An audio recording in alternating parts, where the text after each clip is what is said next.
जब हम कृपा का आश्रय लेते हैं तो प्रभु की सर्वज्ञ कृपा हमें सुधारना शुरू करती है। वो हमें अनुकूलता ही दे ऐसे भ्रम में मत रहना। कभी कभी हमें बहुत प्रतिकूलता की आवश्यकता होती है, पर हम देहाभिमानी होने के कारण इस बात को स्वीकार नहीं करते। हमें भगवत प्रेम में डुबोने के लिए अहेतुकी कृपालु प्रभु प्रतिकूलता देते हैं। सूक्ष्मता से विचार करो, जैसे नमक के समुद्र के प्रवाह में पड़ जाएं तो जब तक आप निकलेंगे नहीं तब तक आपको उस नमक के समुद्र का अवगाहन करना ही होगा। ऐसे ही हम दुखालय समुद्र में फंस गए। ये दुख समुद्र है, भव समुद्र है संसार, चाहे भक्त हो चाहे अभक्त, दोनों इसमें जन्म लिए हैं। जो भक्त है वो इससे विरति को प्राप्त होकर प्रभु से रति करने के कारण उस दुखद परिस्थितियों को भगवत कृपा का स्वरूप अनुभव करके आनंदित होता रहता है। पर ऐसा नहीं कि उसके जीवन में दुखद परिस्थितियां ही नहीं आती, बड़ी भयानक परिस्थितियां दुखद आती हैं। बाहर से ऐसी प्रतिकूलताएं, अंदर से ऐसी प्रतिकूलताएं, दोनों को सहता हुआ वो भगवत चरणारविंद की तरफ आगे बढ़ता है। तो प्रभु के श्री चरण परम शीतलता प्रदान करने वाले त्रैताप नशावन हैं। उनका चिंतन होने के कारण ये दुखालय उसे दुख नहीं पहुंचा पाता। पर ऐसा समझा जाए कि उसे दुख नहीं घेरता, ऐसी बात नहीं है। बड़ी बड़ी विषम परिस्थितियां उसके जीवन में आती हैं। इसलिए आप कृपा पात्र हैं, कृपा का आश्रय लिए हैं, तो कभी अनुकूलता कभी प्रतिकूलता, दोनों कृपा के पक्ष हैं। हमारे प्रभु जिस समय जैसा चाहेंगे वैसा हमें देंगे। हमें हर समय देखते रहना कि है मेरे ऊपर कृपा, मैं समझ नहीं पा रहा। ये बहुत सूक्ष्म विषय है। ऐसी परिस्थितियां उपासक के जीवन में आती हैं जब कोई आश्रय नहीं दिखाई देता, कोई समझाने से समझ में नहीं आता, केवल अंधकार ही अंधकार, केवल दुख ही दुख उसे दिखाई देता है।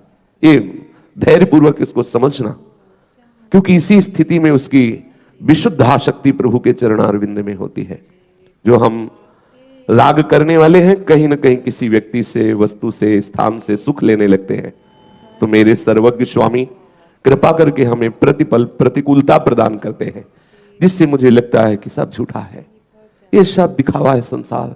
भागो, यहां तुम्हारे हृदय को कहीं शांति मिलने वाली नहीं। भागो, यहां तुम्हारा कोई नहीं है। भागो, यहां सब स्वार्थ का जाल बिछा हुआ है। यह विवेक तभी मिलता है जब आपके सामने प्रतिकूल परिस्थिति होती है और आप उस राग को छोड़ना, जो बड़े बड़े योगी जन योगाभ्यास से छोड़ना चाहते हैं, नहीं छोड़ पाते, वो आप सहज में राग मुक्त हो जाते हैं। बड़ी कृपा हुई। पर यह कृपा का अनुभव आपको बाद में समझ में आएगा। पहले तो यदि आप कमजोर हैं तो फिर लड़खड़ा जाएंगे। भगवत कृपा से सत्संग मिला है, प्रायः रोज चर्चा वही होती है। इसलिए इस बात को हृदय में बैठा लीजिए।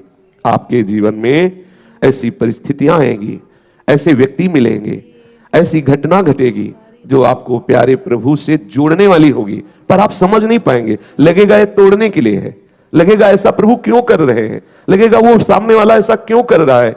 इसका कोई उत्तर नहीं है। बिना अपराध के तुम्हें गालियां मिलेंगी, पहले से संबोधन कर रहे हैं। सच्ची मानिए, बहुत दुखद संसार है।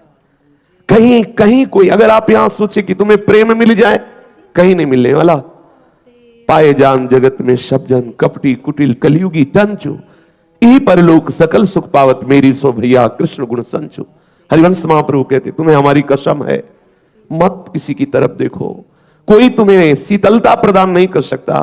छल कपट का राज्य है, बचो। एकमात्र श्री कृष्ण की लीलाओं का गायन करो, उनके नाम का जप करो। किसी की भी तरफ देखोगे वही तुम्हें डस लेगा।